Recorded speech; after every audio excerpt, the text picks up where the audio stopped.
നമസ്കാരം. എല്ലാവർക്കും വീണ്ടും പുതിയൊരു വീഡിയോയിലേക്ക് സ്വാഗതം. വിശ്വാസപ്രകാരം സർവ്വ ഐശ്വര്യത്തിൻ്റെ ദിനമാണ് അക്ഷയ തൃതീയ. ശുഭകാര്യങ്ങൾക്ക് തുടക്കം കുറിക്കാൻ ഉത്തമമായ ദിവസം. വൈശാഖ മാസത്തിലെ ശുക്ലപക്ഷത്തിലെ മൂന്നാമത്തെ തിഥിയായ തൃതീയയാണ് അക്ഷയ തൃതീയ എന്ന് അറിയപ്പെടുന്നത്.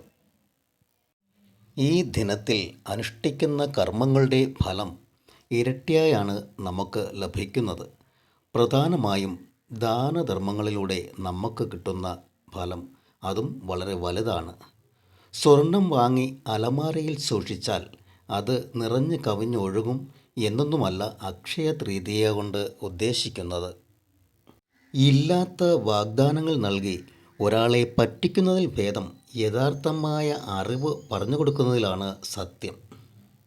ചില പ്രത്യേക ഉത്സവങ്ങൾ കേരളീയർ ആഘോഷിക്കുന്ന പോലെ ഉത്തരേന്ത്യയിലെ ഹിന്ദുക്കളും ജൈനമത വിശ്വാസികളും ആഘോഷിക്കുന്ന ഒരു വിശേഷ ദിവസമാണ് അക്ഷയ തൃതീയ. അന്നീ ദിവസം അവർ ദാനങ്ങൾ നടത്തുന്നു. അക്ഷയ എന്ന പദത്തിന് ക്ഷയിക്കാത്തത് അല്ലെങ്കിൽ നശിക്കാത്തത് എന്നതാണ് അർത്ഥം. വിഷ്ണു ധർമ്മസൂത്രത്തിലാണ് അക്ഷയ തൃതീയയെക്കുറിച്ചുള്ള ആദ്യത്തെ പരാമർശം. ഇന്നേ ദിവസം ഉപവസിക്കുകയും വിഷ്ണു ഭഗവാന് അന്നം നിവേദിക്കുകയും പിന്നീട് പാപങ്ങൾക്ക് ദാനം നൽകുന്നത് വഴി സർവ പാപമോചനമാണ് ഫലം. ഈ ദിവസം നേടുന്ന പുണ്യം അക്ഷയമായിരിക്കും. അതായത് സ്നാനം, ദാനം, ജപം, ഹോമം, സ്വാധ്യായം, പിതൃതർപ്പണം എന്നിങ്ങനെയുള്ള പുണ്യ പ്രവൃത്തിക്കുള്ള ദിനമായും ഈ ഒരു ദിവസം നിറഞ്ഞു നിൽക്കുന്നു. അല്ലാതെ സ്വർണമോ മറ്റെന്തെങ്കിലും തരത്തിലുള്ള സ്വത്ത് സമ്പാദിക്കാനുള്ള ദിവസമല്ല അക്ഷയ തൃതീയ.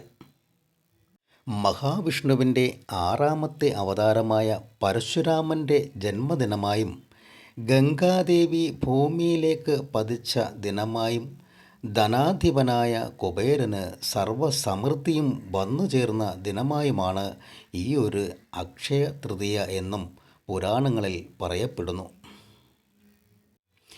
ദയവായി വീഡിയോ മുഴുവനായും കാണുന്നതിന് മുമ്പായി ചാനൽ സബ്സ്ക്രൈബ് ചെയ്യുക, ലൈക്ക് ചെയ്യുക. തുടർന്നും നിങ്ങളുടെ അറിവിലേക്കുള്ള എല്ലാ പുതിയ വീഡിയോകളും നോട്ടിഫിക്കേഷനിലൂടെ എത്തുവാൻ ബെല്ലൈക്കൺ കൂടി എനേബിൾ ചെയ്യുക. ദയവായി ചാനൽ സബ്സ്ക്രൈബ് ചെയ്യുക. മഹാവിഷ്ണു ഭഗവാൻ ലക്ഷ്മി സമേതം വാഴുന്ന ക്ഷേത്രങ്ങളിലോ ശ്രീ പരമേശ്വരൻ പാർവതീദേവി സമേതം കുടികൊള്ളുന്ന ശിവപാർവതി ക്ഷേത്രങ്ങളിലോ കഷ്ടപ്പാടും ദുരിതങ്ങളും അനുഭവിക്കുന്ന പാപമോക്ഷങ്ങൾക്കായി അലയുന്ന ഭക്തർ ഈ അക്ഷയ തൃതീയ ദിനത്തിൽ ഈ 2 ക്ഷേത്രങ്ങളിലും അവരവരുടേതായ മൂലമന്ത്രങ്ങൾ പ്രദക്ഷിണത്തോടൊപ്പം അല്പനേരം അവിടെ ഇരുന്നും പ്രാർത്ഥിക്കുക.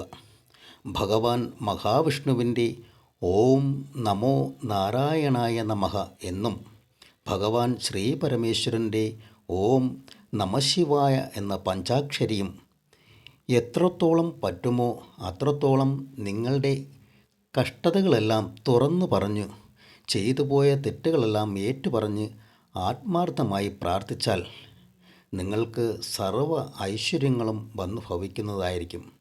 നിങ്ങൾക്ക് ഇന്നേ ദിവസം കിട്ടുന്ന പുണ്യം ഇരട്ടിയായി ഈ ഒരു വർഷക്കാലം നിങ്ങൾക്ക് അനുഭവിക്കാൻ പറ്റും. എല്ലാവിധ നന്മകളും നിങ്ങൾക്ക് വന്നു ചേരുന്നതായിരിക്കും. ഓം നമഃ ശിവായ. ഓം നമോ നാരായണായ നമഃ.